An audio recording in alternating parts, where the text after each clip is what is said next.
Ternyata sampai hari ini 6 tahun Tuhan ya berperkara.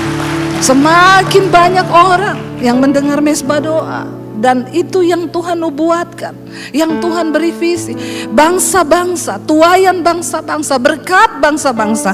Hari ini saya mau bersaksi depan saudara, semuanya digenapi oleh Tuhan. Dari apa yang tidak ada menjadi ada. Terima kasih Tuhan. Terima kasih juga buat kebangkitan Kristus. Karena itu kami mengalami kemenangan demi kemenangan. Kami bersyukur mengenal Engkau sebagai Tuhan dan Juru Selamat. Tuhan yang tidak pernah gagal dalam hidup kami. Terima kasih buat malam ini Tuhan. Urapi setiap kami di dalam nama Tuhan Yesus. Kami mengucap syukur, sama-sama katakan amin, amin. Tepuk tangan buat Tuhan Yesus saudara. Silakan duduk.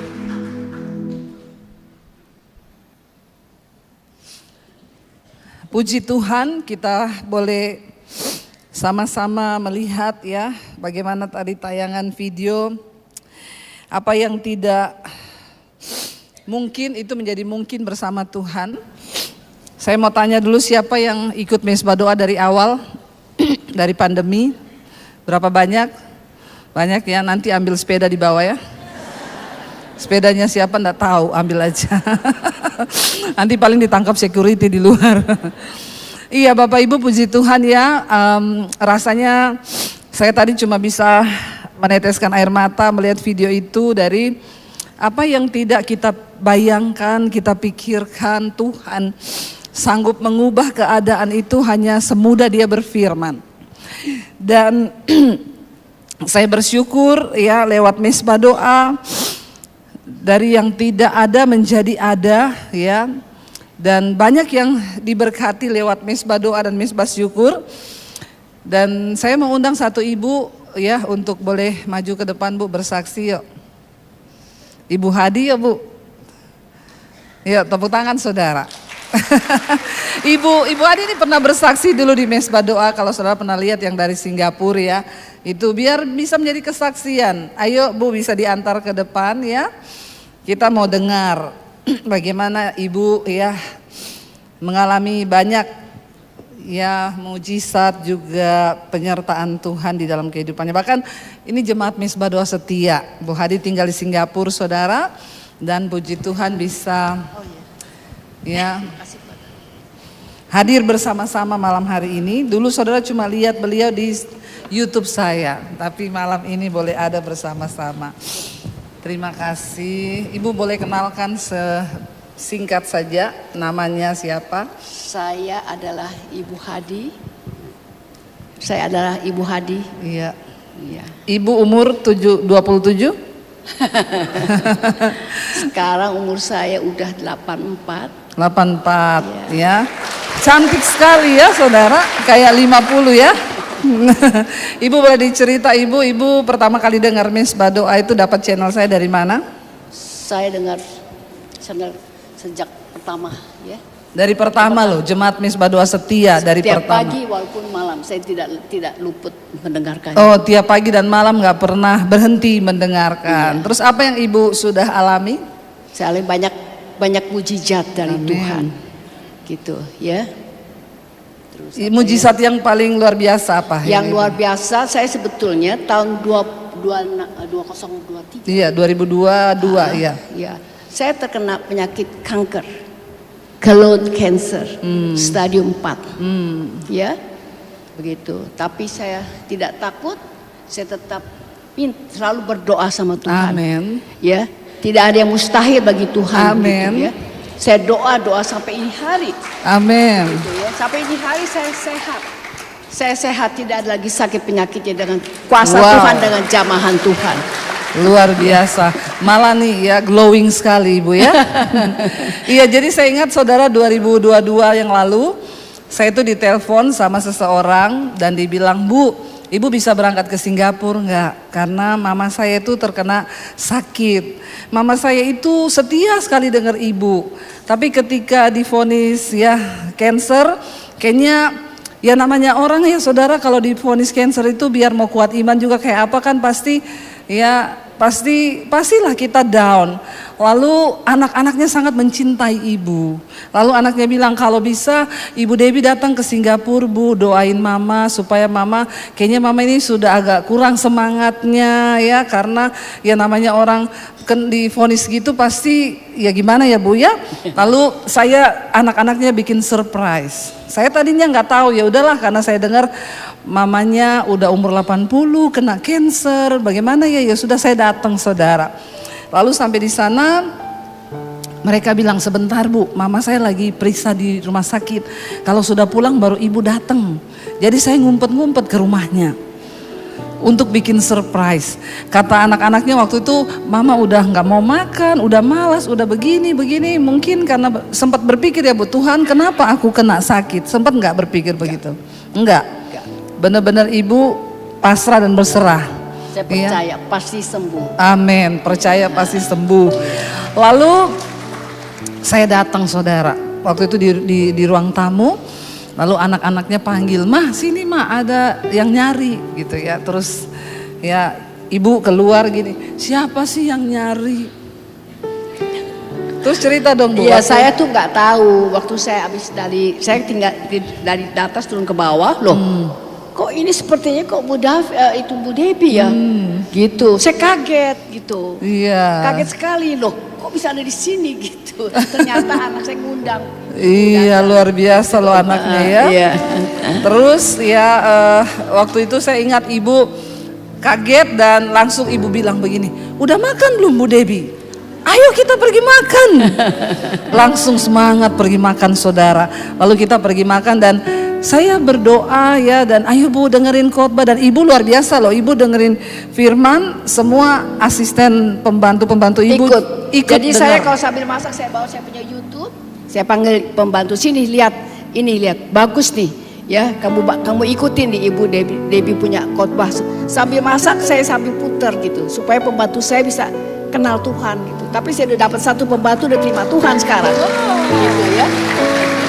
Iya, jadi waktu saya datang pembantunya padahal yang tadinya bukan orang percaya, akhirnya sekarang terima Tuhan Yesus saudara. Wow, dan ibu, mahkotanya ibu di surga luar biasa loh.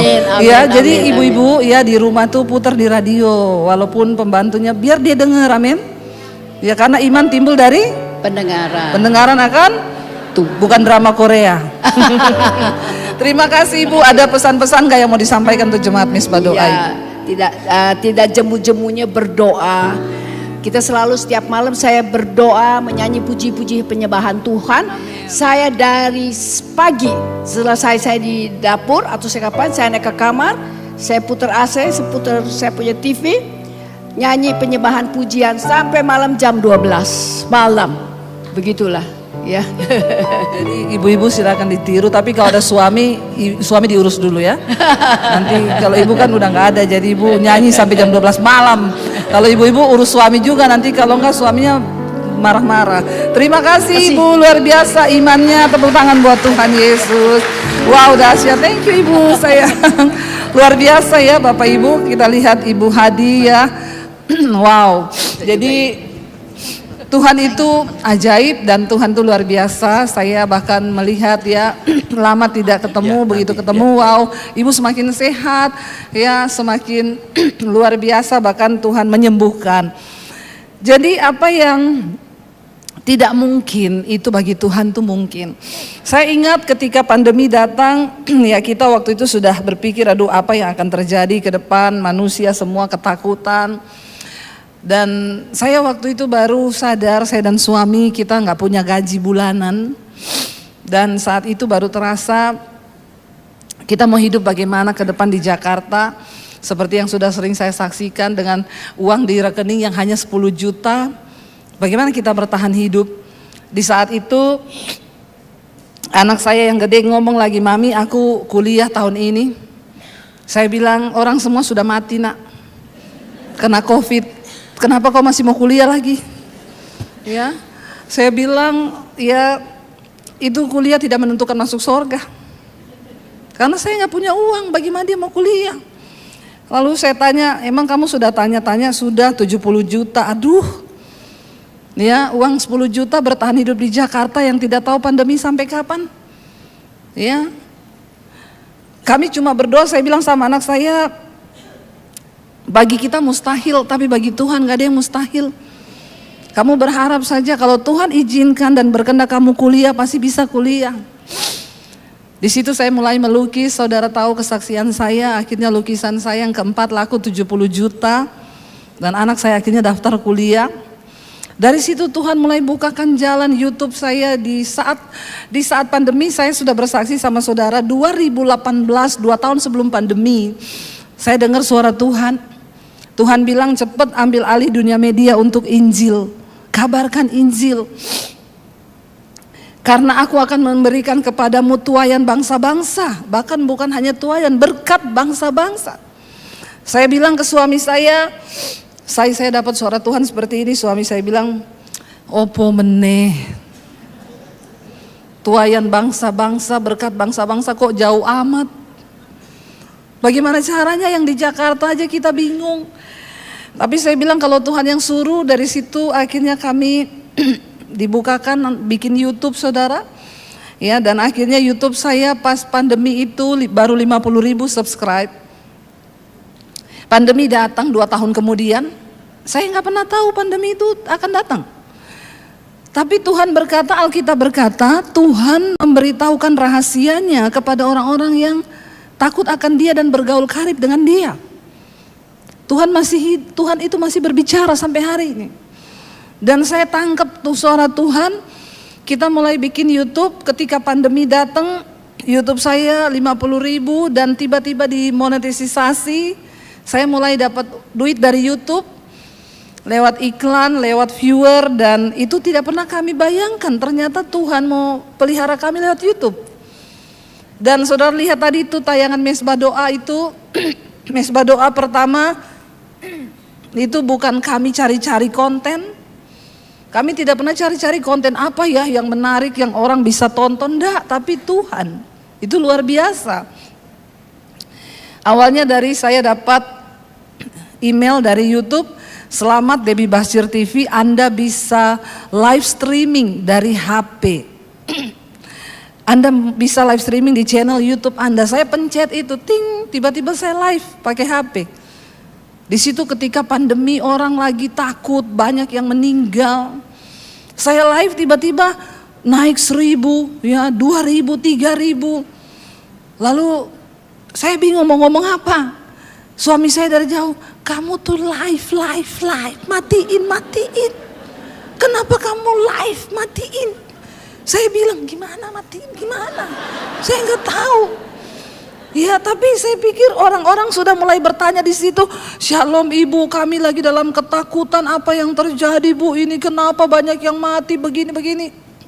Ya saya pikir, ya orang udah tanya, lalu saya bilang, ayo kita berdoa, jangan takut, kalau belum waktunya mati, ndak mati, bangkitkan imanmu. Dari situ suami saya yang matiin, saya bilang, mending main piano, cepet main cepet. Lalu suami saya mulai main, kita nyanyi waktu itu lewat handphone. Ya, sama-sama nyanyi. Saya ingat lagu yang sering, segala perkara dapatku, jangan takut, nyanyi. Lalu semua bilang, habis itu saya berdoa hampir 1 jam. Lalu semua balas, bu besok lagi ya, jam 8 kita berdoa. Dari situ mesbah doa. Ya, saya pikir itu cuma secara kebetulan, nanti juga kalau pandemi selesai mesbah doa. Ternyata sampai hari ini 6 tahun Tuhan ya berperkara, semakin banyak orang yang mendengar mesbah doa, dan itu yang Tuhan nubuatkan, yang Tuhan beri visi. Bangsa-bangsa, tuaian bangsa-bangsa, berkat bangsa-bangsa. Hari ini saya mau bersaksi depan saudara, semuanya digenapi oleh Tuhan. Dari apa yang tidak ada menjadi ada. Saudara lihat tadi tayangan sekolah misi, itu seperti mimpi dari yang tidak ada. Waktu Tuhan kasih visi bangun sekolah misi, saya bilang, Tuhan saya bukan orang kaya, itu visi yang tidak masuk akal. Waktu saya berdoa, saya mau buka gereja, Tuhan di mana ya? Beberapa pendeta ngomong, ibu buka ibu gereja, ayo di bawah saya. Saya berdoa, Tuhan ngomong, persiapkan para penuai. Gak usah buka gereja, tapi buka sekolah misi. Siapkan para penuai supaya semua orang Kristen bahkan menjadi penuai. Karena itu di mesbah doa selalu saya ajarkan saudara jadi penuai. Kalau saudara seorang dokter, jadilah penuai di dalam duniamu. Kalau saudara seorang guru, gurumu itu adalah tuayanmu. Lalu sekolah misi berjalan, hari ini sudah angkatan yang ke-5. Nanti bulan Juni selesai, bulan Juli masuk angkatan yang ke-6. Secara manusia itu tidak masuk akal. Saudara tahu ratusan juta setiap angkatan yang harus dikeluarkan karena kebanyakan dari mereka gratis. Saya tidak pernah meminta donasi kepada saudara. Saya tidak pernah meminta sumbangan. Tapi Tuhan adalah Tuhan yang sanggup mencukupi. Bahkan apa yang tidak mungkin itu menjadi mungkin. Kenapa saudara? Karena segala perkara dapat kita tanggung dalam Kristus yang memberikan kepada kita kekuatan. Amin. Saya melihat, saya kemanapun pergi orang bersaksi, Bu, saya dengar mesbah doa, saya ini tadinya sudah cerai, kami akhirnya dipulihkan, kami kembali bersatu karena kami ikuti firman Tuhan lewat mesbah doa, lewat mesbah syukur. Saya mendengar banyak kesaksian orang yang tadinya tidak mengenal Kristus dan sekarang dia mulai percaya Yesus. Tadi Ibu Hadi bersaksi, pembantunya, asistennya terima Tuhan Yesus. Karena dengar Ibu Hadi sering dengar khotbah. Saya diundang pelayanan ke satu kota. Lalu ada seorang ibu, dia bilang, ibu saya pengen ibu datang ke rumah saya, please. Tolong datang ke rumah saya karena pembantu saya tadinya tidak kenal Yesus. Tapi sejak saya putar khotbah ibu, sekarang pembantu saya terima Tuhan Yesus. Saya pergi ke rumahnya saudara. Dia bilang, ibu duduk di ruang tamu ya. Saya suruh pembantu saya bawain ibu teh. Biar dia kaget. Pembantunya datang saudara bawa teh. Dia lihat saya, dia bilang, oh Tuhan, saya ini mimpi kah? Saya bilang, kenapa? Nangis saudara pembantunya. Ibu terima kasih ibu, lewat khotbah ibu saya sekarang terima Tuhan Yesus sebagai Tuhan dan Juru Selamat. Saudara, apa yang lebih membahagiakan di hidup kita? Apa yang menyenangkan hati Tuhan selain kita membawa persembahan jiwa-jiwa kepada Tuhan? Alkitab berkata, Yesus berkata, di akhir zaman tuayan banyak tetapi penuai sedikit. Saya mau ingatkan lagi kepada saudara bahwa hari-hari ini kita semua dipanggil menjadi penuai. Amin saudara. Ayo kita tidak dipanggil lagi jadi orang Kristen yang terus minta-minta sama Tuhan. Tapi hari ini katakan, Tuhan jadikan kami penuai. Ya, kami percaya Tuhan ketika Engkau Tuhan menyertai hidup kami, maka kami ini akan dipersiapkan untuk menjadi penuai-penuai di akhir zaman. Saudara, kita melihat keadaan dunia sekarang. Segala sesuatu tidak menentu. Kalau dengar berita sangat menakutkan. Ya, banyak hal yang bisa kita dengar yang kayaknya mengganggu iman kita. Melihat keadaan di bangsa ini, keadaan dunia, bangsa-bangsa sedang digoncang. Tapi Tuhan bilang, aku akan menggoncangkan bukan hanya bumi saja tapi langit juga. Supaya tertinggal satu umat yang tidak terguncangkan. Siapa yang tidak terguncangkan? Hanya mereka yang hidup berpegang pada firman Tuhan. Sebab semua akan digoncangkan, tapi firman Tuhan akan tinggal tetap. Karena itu mari kita berpegang pada firman Tuhan. Mari kita hidup dalam takut akan Tuhan. Mari kita jadikan Tuhan, kami ini mau menjadi penuai-penuai di akhir zaman. Kita lihat bersama saudara, buka bersama Matius pasal 13 ayat 24. Saya tidak menyampaikan ini tapi di mimbar ini tadi. Roh Kudus suruh saya sampaikan ini. Makanya saya baru cari ayatnya tadi. Matius 13 ayat 24, perumpamaan tentang lalang di antara gandum. Yesus membentangkan suatu perumpamaan lain kepada mereka. Katanya, hal kerajaan sorga itu seumpama orang yang menaburkan benih yang baik di ladangnya. Tetapi pada waktu semua orang tidur, datanglah musuhnya menaburkan benih lalang di antara gandum itu lalu pergi. Ketika gandum itu tumbuh dan mulai berbulir, nampak jugalah lalang itu. Maka Datanglah hamba-hamba Tuhan ladang itu kepadanya dan berkata, Tuan, bukankah benih baik yang Tuhan taburkan di ladang Tuan? Dari manakah lalang itu? Jawab Tuhan, itu seorang musuh yang melakukannya. Lalu berkatalah hamba-hamba itu kepadanya, jadi maukah Tuhan supaya kami pergi mencabut lalang itu? 29, baca 1, 2, 3, tetapi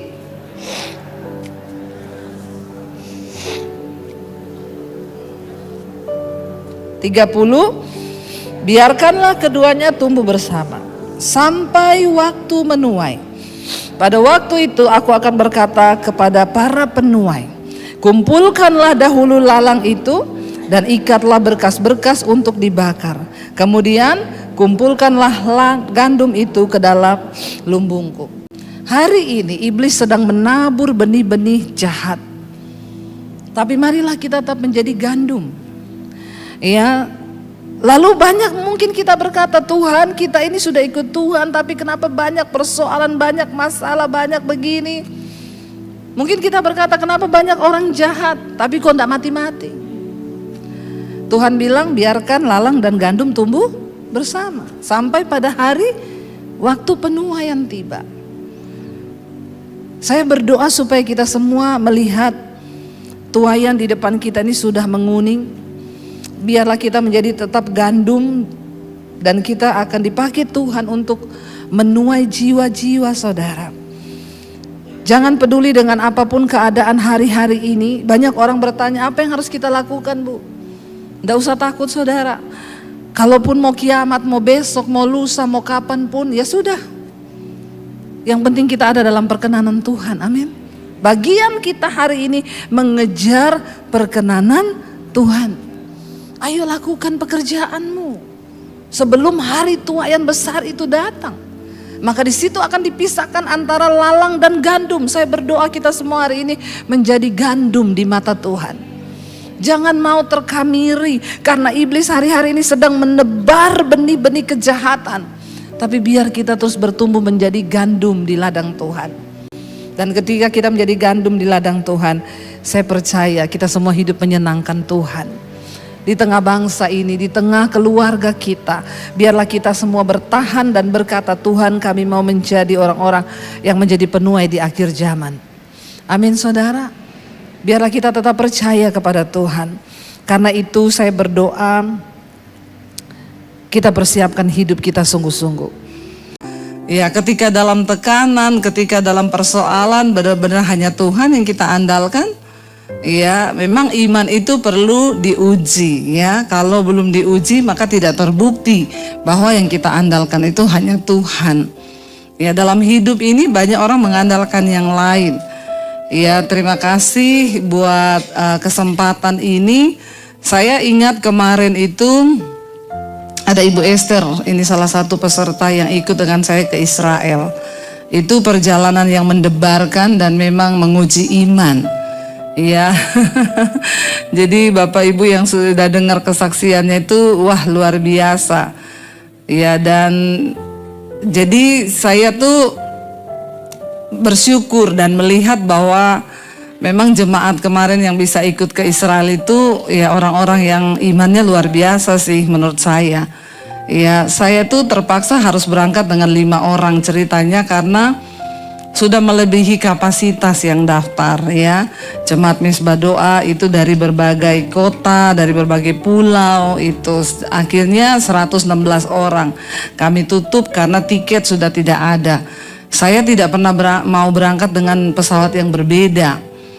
Lalu suami saya bilang, Bu, Say, ini ada masalah. Kenapa? Ada 5 orang yang sudah terlanjur diterima pendaftaran tapi mereka itu bisnis kelas, tapi ternyata bisnis kelasnya itu tidak cukup. Lah terus gimana? Ya gimana, makanya aku bingung nih, travelnya bilang katanya cukup. Saya bilang ya dibalikin aja duitnya, nggak usah berangkat. Terus ya coba ya dikasih tahu, mereka nggak mau. Mereka bilang kita nggak mau dong karena kita dari awal sudah DP, ya nggak bisa gitu. Akhirnya saya bilang apa, coba tanya travel, dari travelnya bilang ada solusinya berangkat 1 hari sebelumnya 5 orang. Lalu saya tanya kepada mereka, suami saya telepon, gimana Bu, Bapak kalau berangkat sehari sebelumnya mau nggak?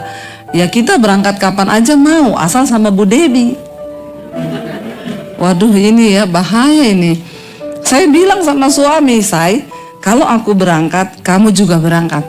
Saya nggak mau pisah sama suami. Dia bilang, tapi kan ini grup besar, siapa yang urus? Masa kita pasrahin travel, lebih marah lagi. Kalau saya ada di grup besar, kamu di grup kecil, nggak apa-apa lah kita bagi dua. Saya bilang, saya tuh nggak mau loh kayak gini. Lain kali, saya udah hilang damai sejahtera.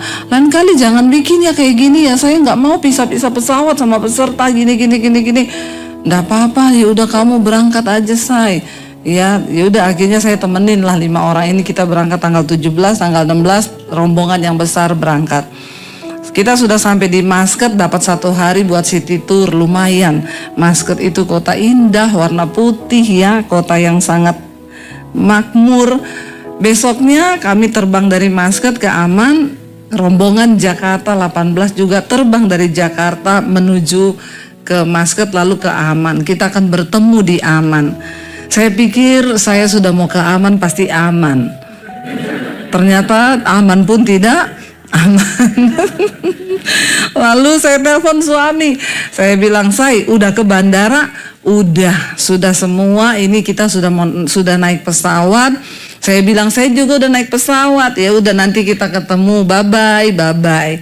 Saya 3 jam dari Muscat ke Amman landing. Ya saya pikir kan mereka terbang 8 jam, pasti HP-nya belum ada yang aktif. Saya buka HP, suami saya bilang, kita nggak jadi terbang. Lah kenapa? Saya telepon, kenapa Ceritanya panjang, pesawatnya rusak. Jadi Bapak Ibu ketika sudah naik peserta di atas pesawat itu sudah bergerak mau terbang, tiba-tiba ada satu peserta saya itu muntah mendadak. Dia sakit perut, sakit lambung, tiba-tiba dia keringet dingin. Lalu dilaporinlah ke pramugari. Ini ada yang sakit. Dilihat keadaannya, ya coba ditukar ke kelas ekonomi, badannya dilurusin. Lalu pramugari bilang, kita nggak bisa terbang, ini bisa apa-apa, nanti kalau mati di pesawat tanggung jawab. Ya udah akhirnya dilapor ke pilot lihat, lalu pesawat berhenti dan kembali. Ceritanya mau turunin ibu ini. Lalu ditungguin lah ibu itu, suaminya bilang, ya jangan diturunin. Ya kita mau berangkat, mereka bertiga, lumayan 150 juta. Kalau turun kan ya hilang ya. Terus suaminya bilang, ya kita mau berangkat. Ya udah kalau mau berangkat, ya terus gimana dong? Akhirnya gini. Ya tunggu sebentar lagi katanya. Akhirnya ditunggu 10 menit, 15 menit. Pilotnya datang lagi marah. Sudah nggak bisa ya Pak, kami ini harus lepas landas. Kita sudah menghabiskan waktu hampir setengah jam nungguin Bapak. Waktu itu semua peserta juga sudah marah-marah. Ya ngapain juga itu ibu pakai sakit lagi segala macam. Ya lalu akhirnya ketika mereka datang dan ditanya, Bu, ibu gimana? Berangkat enggak? Ini kita mau buka pintu, ibu harus turun. Tiba-tiba ketika suaminya juga sudah desak, ya sudah kita turun aja kalau gitu. Ibu ini mendadak sembuh. Dia bilang kayak penyakitnya itu diangkat. Tiba-tiba hilang. Sakitnya itu tiba-tiba datang, tiba-tiba hilang. Dia nggak pernah sakit begitu, baru kali itu. Ketika dibilang sembuh, oke, berarti kita terbang, ya terbang. Ya udah persiapan semua, memang udah siap tadi. Mau kembali ke landasan pacu lagi. Ketika pesawat itu mau mundur, tiba-tiba mesinnya mati. Ya, mogok. Ya, dan semua mati. Lalu coba di starter nggak bisa hidup. Akhirnya pintu benar-benar dibuka dan bukan ibu itu tok yang suruh turun, semua penumpang turun. Ya, lalu dinyatakan bahwa pesawat mengalami error sistem. Ini bukan yang rusak satu busi atau apa yang mau diganti, tapi sistem komputerisasinya error karena itu pesawat baru. Jadi tidak ada teknisi dari Indonesia yang bisa perbaiki. Itu harus datangkan teknisi dari Muscat langsung. Lalu pada waktu itu Lebaran, jadi benar-benar aduh ya. Lalu suami saya bilang, saya doa ya, ini kita ketahan. Katanya hari ini tidak mungkin berangkat. Jadi kami dikasih hotel di samping bandara, semua peserta ya 100 orang lebih itu ke hotel. Ya tidur. Ya akhirnya tadinya semua biasa-biasa. Lalu ya seperti 12 pengintai. Ya, ada 10 orang yang membawa kabar busuk.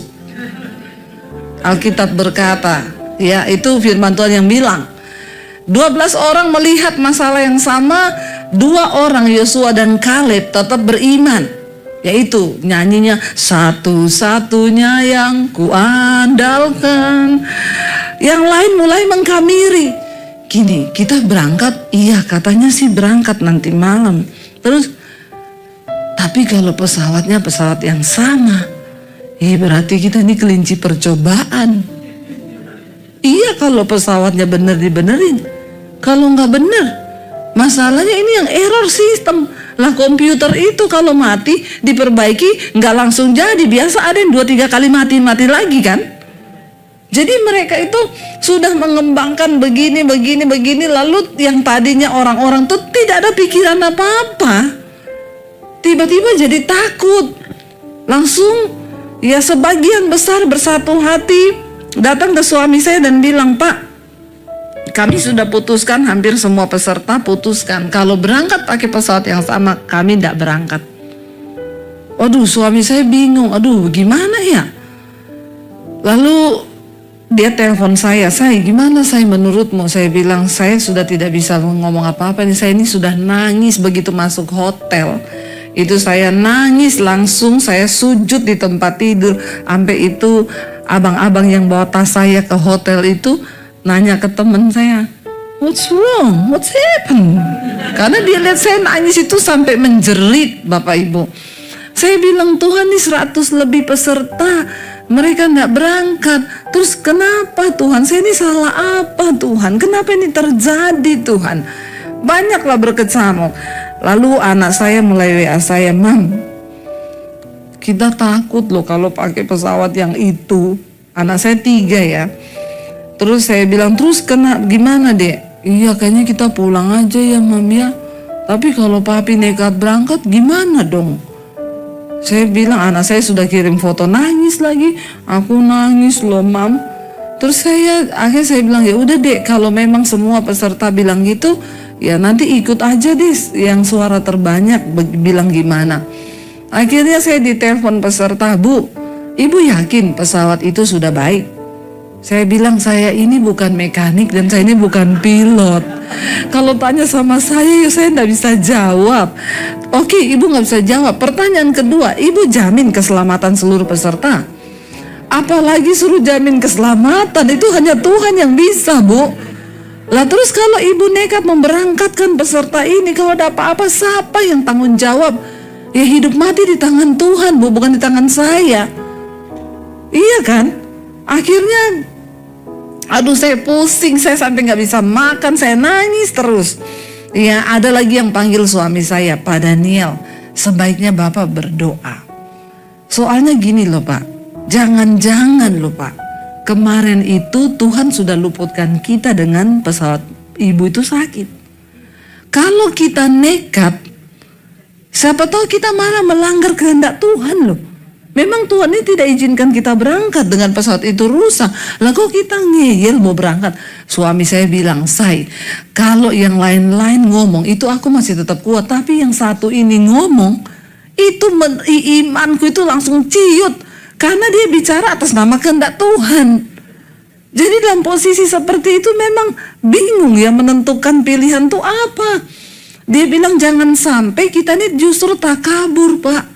Tuhan sudah meluputkan kita kemarin, kita nekat ngeyel berangkat, kita ada apa-apa di atas ya kita mati itu karena kebodohan kita. Waduh suami saya tambah ciut. Aduh gimana ya? Akhirnya saya didesak oleh beberapa peserta WA, Ibu bikin dong pengumuman di grup bahwa semua peserta mau kalau pesawat yang sama tidak usah berangkat. Ibu jangan berpihak pada travel yang hanya karena cari untung. Astagfirullah. Saya tuh sudah kenapa jadi begini, melebar kemana-mana Tuhan. Akhirnya saya bikin pengumuman di grup. Bapak Ibu, kami berpihak kepada peserta. Kalau berangkat dengan pesawat yang sama, atas keputusan seluruh peserta tidak jadi berangkat.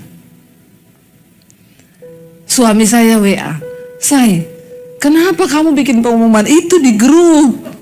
Aku ini lagi berusaha meyakinkan mereka satu-satu." Aduh Bapak Ibu, memang ya. Akhirnya saya bilang, "Lah gimana, saya juga udah gak tahu, saya ini didesak dari berbagai pihak." Lalu suami saya bilang, "Mending gini deh, kamu bikin video yang menenangkan hati bangsa ini. Ini tuh udah kayak bangsa Israel terpecah menjadi 2 bagian, tapi yang terbanyak tuh mau pulang." Lalu ini sudah ada pengumuman bahwa akan berangkat nanti malam jam 8. Akhirnya saya nggak tahu, tiba-tiba saya bikin video singkat. "Bapak Ibu, saya sudah sampai di sini loh. Saya menunggu Bapak Ibu loh di sini, Bapak Ibu. Seperti pesan saya di dalam khotbah-khotbah saya, pokoknya jangan takut. Karena hidup mati kita itu dalam kedaulatan Tuhan. Kalau belum waktunya mati, kita tidak akan mati. Tapi kalau sudah waktunya mati, biar cuma kepleset di toilet bandara juga mati." Aduh, untuk menyampaikan begitu kan, aduh saya juga udah bagaimana nih Tuhan. Akhirnya ya beberapa dikuatkan dengan apa yang saya sampaikan itu. Lalu sudah diangkut ke bandara semua. Ya jam sore itu ya kayaknya kembali ke bandara ya Bu. Bapak yang istrinya sakit datang salaman sama suami saya, "Pak Daniel, saya mohon pamit. Saya kesini cuma mau pamit, kami bertiga tidak jadi ikut. Saya cuma mau ambil bagasi. Karena kalau dengan pesawat yang sama kami tidak mau." Suami saya bilang, "Pak, sudah sejauh ini loh Tuhan berperkara lewat istri Bapak. Kalau kita mau jatuh, udah jatuh dari tadi itu Pak. Nggak tunggu lagi." Terus dia bilang, ya saya juga nggak tahu Pak, pokoknya saya putuskan pulang. Tiba-tiba suami saya bilang, "Saya mau berdoa buat Bapak, boleh nggak?"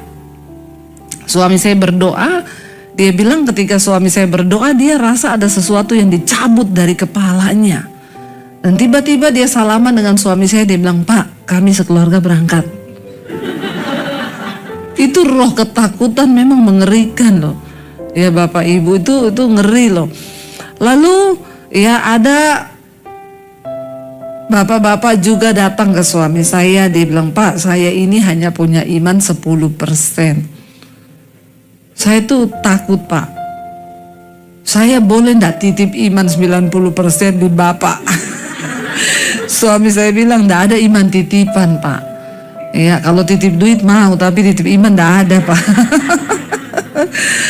Itu ada yang tanya kepada anaknya, suami istri telepon, "Nak, menurutmu gimana? Mama papa berangkat enggak?" Ya, terus anaknya bilang, "Mama papa kan udah niat mau bersiarah, mau ke tanah perjanjian. Kalau menurutku sih ya berangkat aja ya. Kalau Tuhan udah buka jalan, ya kalau memang mau jatuh udah jatuh dari tadi kali." Akhirnya mama papanya bilang, "Oke. Cuma satu pesan mama papa, kalau kita ada apa-apa, kamu jangan salahin Tuhan. Kamu tetap melayani Tuhan." Lalu papanya bilang, "Kamu catat PIN ATM-nya papa." Jadi saya bilang, "Sekarang PIN ATM-nya sudah dirubah belum Pak?" "Udah Bu." Kan gak ada apa-apa, gak terjadi. Itu Bapak Ibu, akhirnya puji Tuhan yang pulang hanya 6 orang yang memutuskan tidak mau berangkat. Mereka mundur 6 orang, sisanya semua berangkat. Tapi berangkat dengan itu udah siap mati. Saya tuh bersyukur banget loh dengan peserta yang ini tuh, itu benar-benar prajurit mereka itu.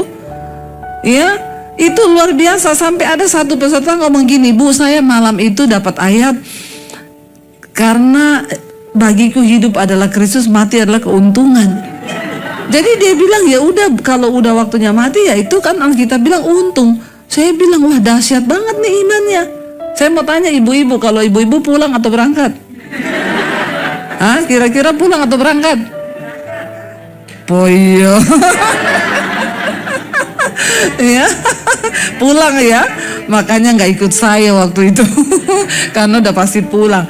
Dan saya juga baru mengerti, saya itu ketika berangkat berlima, di pesawat, di hotel, saya tuh bertanya, Tuhan kenapa sih saya tuh disuruh berangkat duluan? Karena kita percaya semua yang terjadi itu seizin Tuhan kan. Tapi kenapa saya tuh disuruh pisah dari grup? Ya, saya baru menyadari kalau itu ada saya di situ, sudah bubar tuh grup. Saya suruh pulang semua karena saya nggak bisa ditekan orangnya, apalagi kalau itu sudah menyangkut, ya ibu cuma cari untung, ini gini ditekan orang begitu tuh saya nggak bisa. Dan Tuhan tuh izinkan suami saya yang di situ. Suami saya itu memang lembut hati, orangnya seperti Musa memang, tapi dia masuk tanah perjanjian, Musa kan tidak ya. Dia tuh bilang sama travelnya gini, kita ndak boleh salah ambil keputusan. Sekali kita salah ambil keputusan melangkahi Tuhan, kita nggak masuk tanah perjanjian. Jadi travelnya bilang, iya pak, saya tuh manut pak.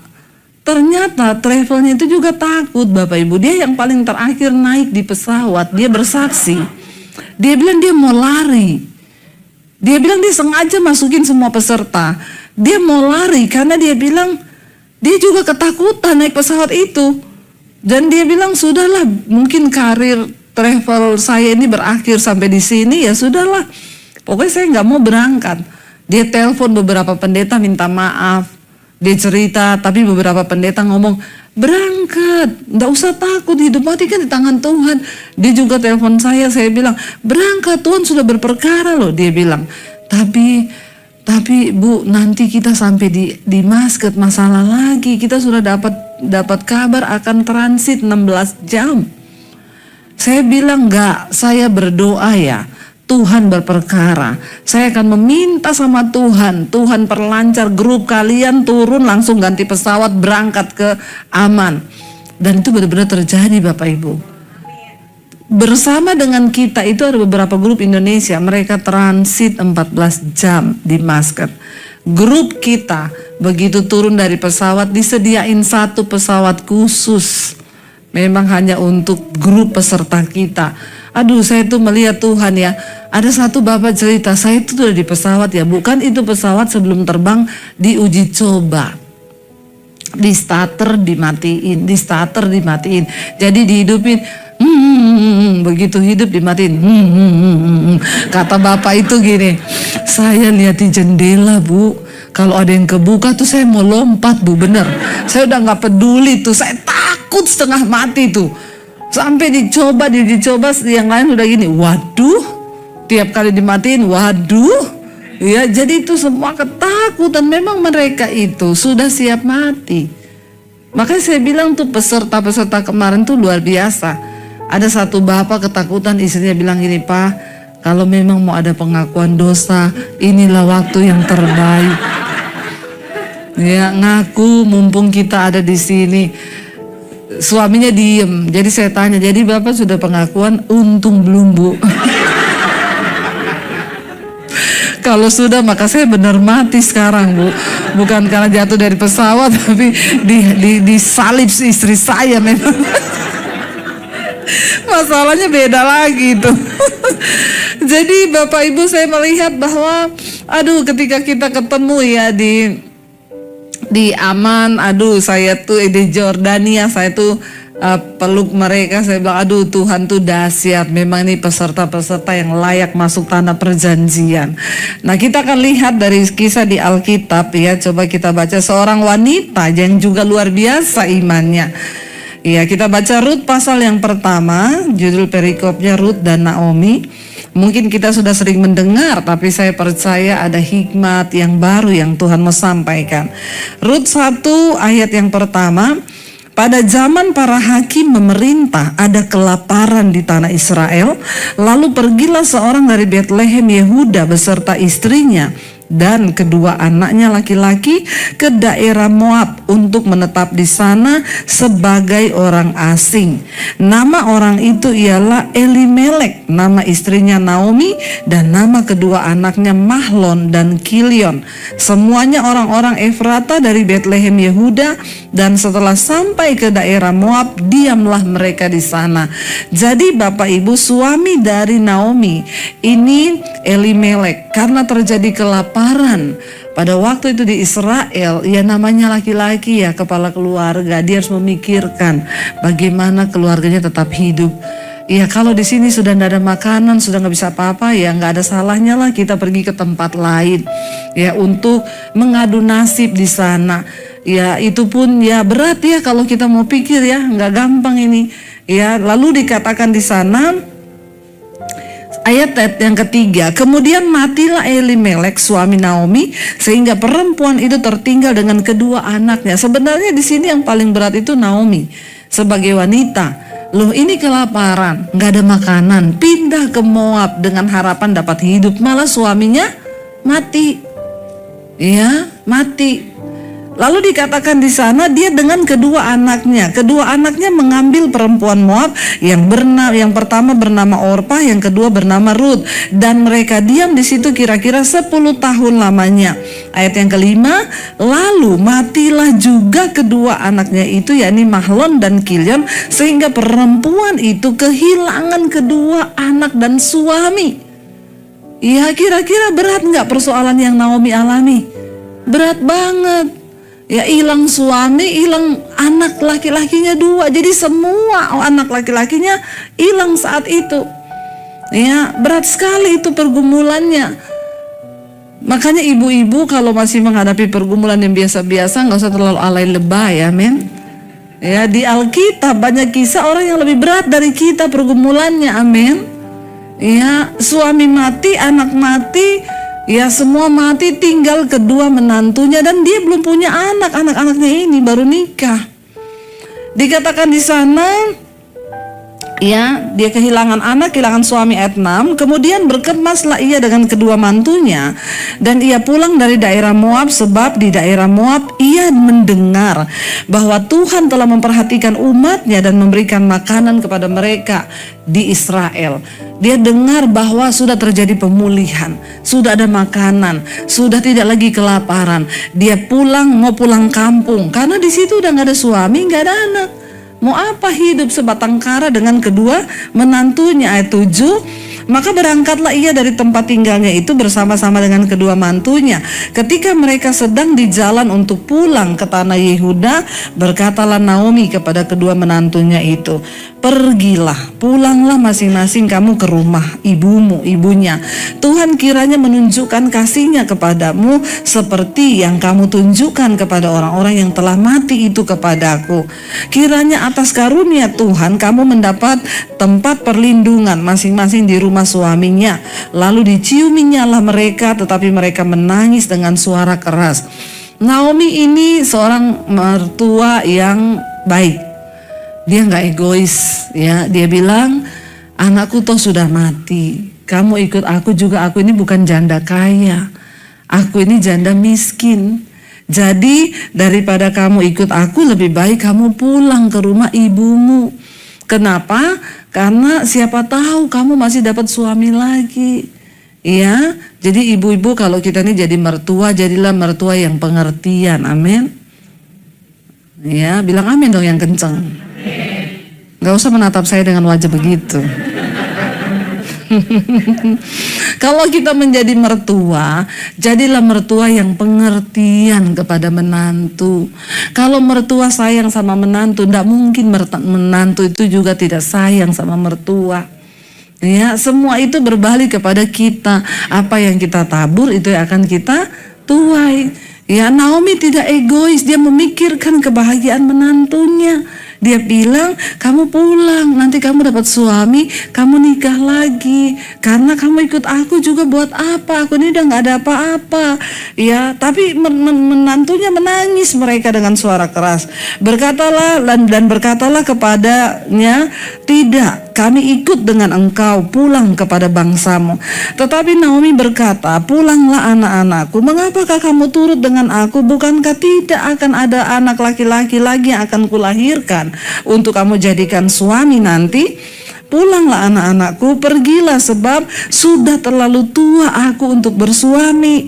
Ya, seandainya pikirku ada harapan bagiku dan sekalipun malam ini aku bersuami, bahkan sekalipun aku masih melahirkan anak laki-laki, masakan kamu akan menanti sampai mereka dewasa?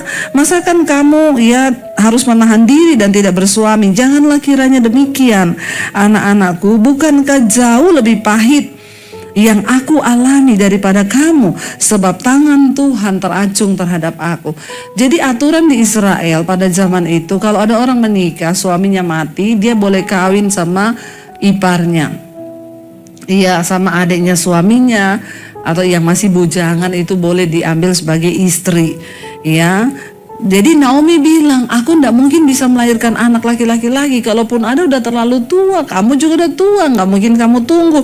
Pulanglah supaya kamu berbahagia, aku nih lebih malang. Menangislah pula mereka dengan suara keras. Lalu Orpa mencium mertuanya itu meminta diri, tetapi Rut tetap berpaut padanya. Rut gak mau pulang.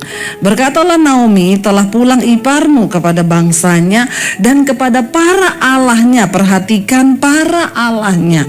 Moab itu adalah satu negeri yang tidak menyembah Allah Israel. Mereka menyembah dewa, mereka tidak percaya kepada Tuhan. Jadi mereka bukan orang-orang yang takut akan Tuhan atau mengenal Tuhan. Dikatakan di sana, Rut bilang, Naomi bilang, kamu pulanglah, ikut iparmu. Dia telah pulang kepada bangsanya dan kepada para allahnya. Pulanglah, ikutlah iparmu. Tetapi kata Rut, janganlah desak aku meninggalkan engkau dan pulang dengan tidak mengikuti engkau. Sebab kemana engkau pergi, ke situ jugalah aku pergi, dan di mana engkau bermalam, disitulah juga aku bermalam. Bangsamu bangsaku dan Allahmu lah Allahku. Rut memang tadinya seorang yang tidak beriman dan percaya kepada Tuhan. Tapi pada akhirnya lewat kehidupan Naomi, dia menikah dengan anaknya Naomi. Dia berkata kepada Naomi, kemana engkau pergi aku akan ikut. Bangsamu adalah bangsaku, Allahmu adalah Allahku. Berarti dia sudah menaruh iman kepada Allah yang hidup, Allah Israel. Tadinya dia tidak terpilih sebagai orang yang percaya kepada Tuhan, tapi Tuhan memilih Rut. Kenapa? Karena dia itu hatinya mulia. Rut ini menantu yang sangat luar biasa. Ibu-ibu, kalau menantumu belum seperti Rut, doakan, amin. Kalau ibu jadi Naomi, maka pasti akan ada Rut di rumahmu, amin. Tapi kalau ibu tidak menjadi Naomi berharap ada Rut, tidak mungkin. Makanya mari kita menjadi Naomi supaya menantu-menantu kita juga menjadi Rut. Karena apa yang kita tabur itu yang akan kita tuai. Dalam di sini Rut itu luar biasa sekali. Di mana engkau mati, ayat 17 dia bilang, di mana engkau mati, aku pun mati di sana, dan di sanalah aku dikuburkan. Beginilah kiranya Tuhan menghukum aku, bahkan lebih lagi daripada itu, jikalau sesuatu apapun memisahkan aku dari engkau, selain daripada maut. Ketika Naomi melihat bahwa Rut berkeras untuk ikut bersama-sama dengan dia, berhentilah ia berkata-kata kepadanya, dan berjalanlah keduanya sampai mereka tiba di Betlehem. Ketika mereka masuk ke Betlehem, gemparlah seluruh kota itu karena mereka. Dan perempuan-perempuan berkata, Naomi kah itu? Tetapi ia berkata kepada mereka, janganlah sebutkan aku Naomi, sebutkanlah aku Mara. Sebab yang Maha Kuasa telah melakukan banyak yang pahit kepadaku. Mara itu artinya pahit. Bapak Ibu, apapun yang Tuhan izinkan terjadi, memang berat sih. Memang masuk akal kalau Naomi berkata, panggil aku Mara, karena banyak yang pahit yang terjadi. Suaminya mati, anak-anaknya mati, bahkan dia pulang ke Betlehem sekarang tidak punya apa-apa sebagai janda miskin. Tetapi dia tidak pernah melepaskan kepercayaannya kepada Tuhan. Kita boleh menghadapi yang pahit di hidup ini, tapi jangan pernah lepaskan kepercayaanmu kepada Tuhan. Sebab cepat atau lambat kita pasti akan melihat tangan Tuhan bekerja. Orang yang sungguh-sungguh mengandalkan Tuhan, dia akan melihat. Ya, dan terbukti apa yang Naomi alami. Ruth juga seorang wanita yang sangat luar biasa. Dia tahu mertuanya ini miskin, tapi dia tetap mau ikut. Ya, orang lain kan kayak Orpa, ya udahlah ya, aku disuruh pulang, iya kali aku masih bisa dapat laki. Nah, hidupku baik daripada ikut mertua yang miskin. Sampai sana juga udah gak punya apa-apa. Ya, buat apa? Tapi Ruth adalah seorang menantu yang luar biasa. Dan kenapa Tuhan turut bekerja melakukan yang baik atas hidupnya? Karena Tuhan itu Tuhan yang melihat hati. Makanya mari kita jaga hati kita di hadapan Tuhan. Ya, ada orang kepahitan, lalu dibilang, tapi kamu kan kepahitan kan? Ya, saya kan cuma begini di luar, tapi kan Tuhan lihat hatiku, hatimu busuk. Bangga lagi. Iya, suruh berdamai. Ada orang-orang Kristen begitu. Ya udahlah Bu, berdamai aja dengan menantumu, nggak usah kepahitan. Ya saya kan cuma di muka memang begini, tapi kan Tuhan lihat hati. Ya ampun, dari mukanya aja udah ketahuan lu kepahitan, apalagi hatimu. Amin. Karena apa yang keluar di luar tuh meluap dari hati. Ya kalau hatimu bersih, lu nggak mungkin sikapnya begitu. Saya tuh kadang bingung sama orang Kristen, ya disuruh bertobat, dikasih tahu yang benar, bertobat aja Bu, lepaskan pengampunan, muka nggak usah kayak gitu. Ya nggak apa-apa, yang penting hati kan. Tuhan melihat hati. Hatimu busuk Bu, maaf aja ya. Ya Alkitab berkata kan hati itu, wajah itu mencerminkan hati. Amin. Ya apa yang keluar di luar tuh meluap dari hati. Jadi hati-hati, jangan kau bilang Tuhan melihat hati. Ya koreksi dulu hati yang seperti apa yang Tuhan lihat. Ya kenapa Naomi dan Ruth mengalami berkat Tuhan yang begitu luar biasa? Karena mereka dua-dua saling mengasihi dengan tulus, tidak ada kepentingan apapun. Naomi tidak akan memanfaatkan menantunya, si Ruth pun tidak mau memanfaatkan mertuanya. Apa yang mau dimanfaatin? Dua-dua gak punya apa-apa. Amin. Lalu dikatakan di sana, ya banyak orang kaget melihat mereka balik ke Bethlehem. Dengan tangan penuh aku pergi, kata Naomi, ayat 21. Tetapi dengan tangan yang kosong Tuhan memulangkan aku. Ya, mengapakah kamu menyebutkan aku Naomi? Karena Tuhan telah naik saksi menentang aku, dan yang Maha Kuasa telah mendatangkan malapetaka kepadaku. Ya, Naomi memang sedikit kepahitan. Ya, dia berkata, ya Tuhan sudah mengambil semuanya. Ya, Tuhan sudah naik saksi menentang aku, dan yang Maha Kuasa mendatangkan malapetaka kepadaku. Ingat, Bapak Ibu, semua yang Tuhan buat itu baik. Apapun itu, inilah kehidupan. Kita nggak bisa pegang kendali atas hidup ini. Kita memang mencintai suami, tapi kalau Tuhan mau ambil, Tuhan mau panggil, ya udah, itu yang terbaik. Jangan kepahitan. Apapun ya, ada yang anaknya dipanggil, jangan kepahitan. Kita percaya bahwa itu yang terbaik dari Tuhan. 22, baca bersama. Demikianlah Naomi pulang bersama-sama dengan Ruth, perempuan Moab itu, menantunya, yang turut pulang dari daerah Moab, dan sampailah mereka ke Bethlehem pada permulaan musim menuai jelai. Bapak Ibu, kita tahu bersama kisahnya, Bapak Ibu boleh baca di rumah. Ketika mereka tiba di Bethlehem, lagi musim menuai gandum, lagi musim panen. Pada waktu itu orang-orang di Israel mereka punya hukum, kalau orang panen gandum atau jelai yang jatuh di tanah tidak boleh diambil. Itu untuk orang miskin. Nanti akan ada orang miskin yang datang, dia ambil yang jatuh di tanah, itu menjadi hak mereka. Sementara yang dipetik oleh tukang panen itulah yang masuk di dalam keranjang, itu hak yang empunya kebun. Tapi yang jatuh di tanah tidak boleh diambil.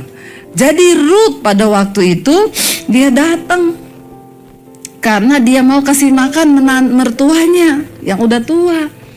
Dia mengambil sisa-sisa jelai yang jatuh di ladangnya Boas. Boas ini pengusaha. Dia punya ladang gandum yang besar. Ya, lalu ketika Rut mengambil itu, Boas itu melihat Rut. Ya, dia bilang, itu siapa? Oh, itu anak orang cerita. Itu loh menantunya Naomi yang suaminya udah mati dua-duanya, tapi dia ikut Naomi pulang. Dikatakan di sana seluruh Bethlehem mendengar kisah itu. Boas mengetahui, Boas bilang, oh ini perempuan yang hatinya sangat mulia itu. Lalu Boas memanggil pegawainya, dia bilang gini, kamu kalau ada Rut ikut di belakangmu, sengajalah jatuh-jatuhkan yang banyak. Ya, supaya dia bisa ambil, kasihan itu mertuanya miskin. Dia juga miskin. Ya, jadi kamu ambil, ya lalu biar kamu jatuhkan, jadi dia dapat banyak. Ya, dan ternyata Boas ini adalah kerabat atau saudara dari Elimelek yang memang harus menjadi penebus bagi dua orang janda ini. Di Israel pada waktu itu kalau ada janda sebatang kara, maka aturannya keluarganya, suaminya atau istrinya harus menjadi penebus dua janda ini. Kalau masih muda dinikahi, kalau sudah tua dipelihara. Ya, makanya banyak orang sekarang mau melayani janda-janda muda. Ada ibu-ibu konseling sama saya, suami saya selingkuh Bu sama janda. Terus saya sudah kasih tahu, dia bilang begini, Tuhan Yesus bilang kita ini harus memperhatikan janda-janda. Lah kalau saya putus dia, siapa yang mau kasih makan dia? Saya bilang, Pret tuh suamimu. Mana dia? Makanya Bu, bagaimana itu? Dia bilang, Alkitab bilang ibadah yang sejati itu memperhatikan janda-janda tua, bukan janda-janda muda. Karena janda muda masih bisa kawin lagi.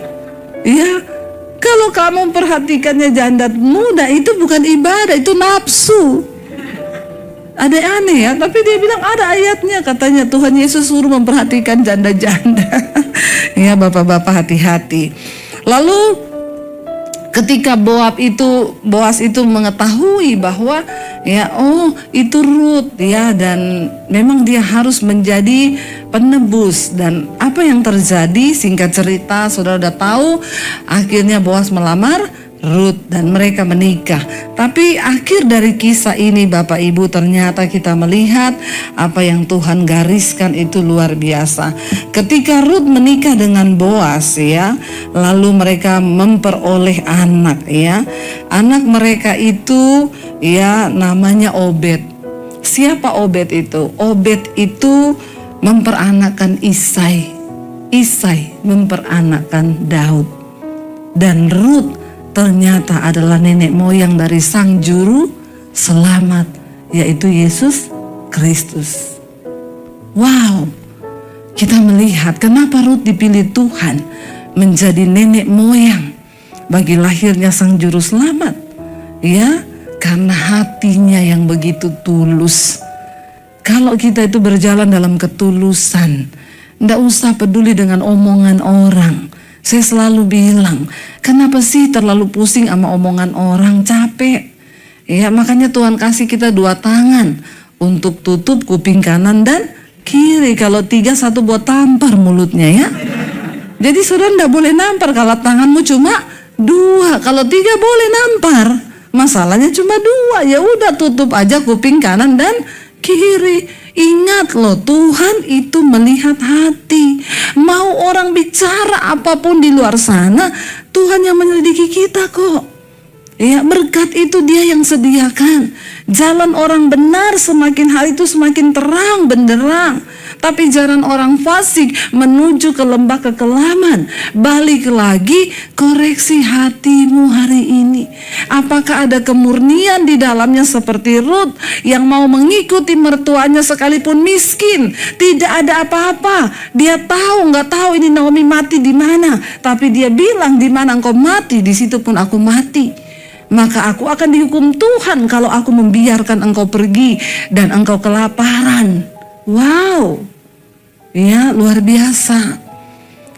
Saya percaya Bapak Ibu hari ini persoalan yang kita alami tidak seberat ya apa yang dialami Naomi. Ya, tapi semua nilai dan bobot dari persoalan yang kita hadapi itu satu. Tuhan mau membentuk kita. Dan orang-orang yang setia menjalani proses tidak enak jadi Ruth. Enak nggak? Nggak enak. Kalau dia ikut mamanya, mungkin dia enak hidup, mama papanya ada kerjaan, dia makan toh. Tapi dia ikut Naomi, dia harus pergi ke kebun. Ngapa? Ngambil jelai yang jatuh, itu malu loh. Berarti ini orang miskin. Tapi Ruth menanggalkan harga dirinya, Ruth menanggalkan egonya. Demi hanya untuk menghidupi seorang mertua yang miskin ini. Dia gak berharap untuk dapat apa-apa. Tapi Tuhan tahu memberkati dan melimpahi berkat kepada orang-orang yang tulus hati. Ya udah, mari kita mengarahkan diri aja kepada Tuhan. Ya saya bicara ini bukan karena saya tidak mengalami. Justru karena saya mengalami, makanya saya bisa bicara. Ya proses apa coba? Ya mulai dari difitnah, dihina, dicemooh, semua udah saya alami. Dari awal saya terima Yesus aja sudah tidak enak. Diusir dari keluarga. Ya belum apa lagi Bapak Ibu. Memang orang itu kalau mau dimuliakan Tuhan harus mengalami sakit. Dan semakin sakit engkau, semakin besar kemuliaannya. Tuhan tidak akan mengambil semua masalahmu. Tuhan tidak akan mengambil semua persoalanmu. Karena itu dia tahu akan menjerumuskan dan mencelakakanmu. Ya, kenapa Tuhan izinkan kita mengalami masalah? Karena dia tahu masalah itu yang akan menguatkan iman kita. Masalah itu akan membuat kita menjadi pemenang di kehidupan ini. Justru kalau Bapak Ibu gak ada masalah, saya doakan biar ada masalah. Amin. Ya, tapi jangan cari-cari masalah. Ya, kita hidup lurus saja, ada masalah puji Tuhan. Gak ada masalah gak usah dicari. Ya justru kalau nggak ada masalah itu bahaya loh. Ya kalau sudah tidak ada masalah itu berbahaya. Saya mengucap syukur hari ini melihat bagaimana perkenanan Tuhan, ya bagaimana ya janji-janji Tuhan itu digenapi. Tapi jalannya itu tidak mudah. Orang-orang yang cuma melihat Debbie Basir sekarang, siapa itu Debbie Basir? Tiba-tiba muncul di YouTube viral, pret. Ya, kamu tidak melihat ketika kita berproses berakar ke dalam itu sakit rasanya, aduh ya mau tinggalin Tuhan. Tapi saya bilang enggak Tuhan, apapun yang terjadi aku sudah merasa Tuhan mengubahkan hidupku. Ya saya banyak disakiti bukan orang-orang biasa, pendeta. Makanya saya kalau melihat pendeta rasanya mau pindah Islam lagi. Tapi untuk saya lihat Yesus, saya lihat Yesus. Ya bagaimana Tuhan bekerja, bagaimana Tuhan melawan. Ya dan hari-hari ini apa yang kita nikmati? Buah. Ya puji Tuhan dan pelayanan kami. Ya hari-hari ini banyak membantu gereja-gereja di pedesaan. Ya bulan Juli ini Pak, pembangunan sekolah Alkitab misi saya di Semarang selesai. Ya dan bulan Agustus rencana kami akan segera mulai. Ya saya tidak pernah cari dana kan. Nggak pernah edarkan proposal kan? Sebab kenapa? Kita punya Tuhan yang hidup, Allah yang dahsyat. Kalau kita bekerja bersama dengan Tuhan, semuanya Tuhan kok yang akan siapin.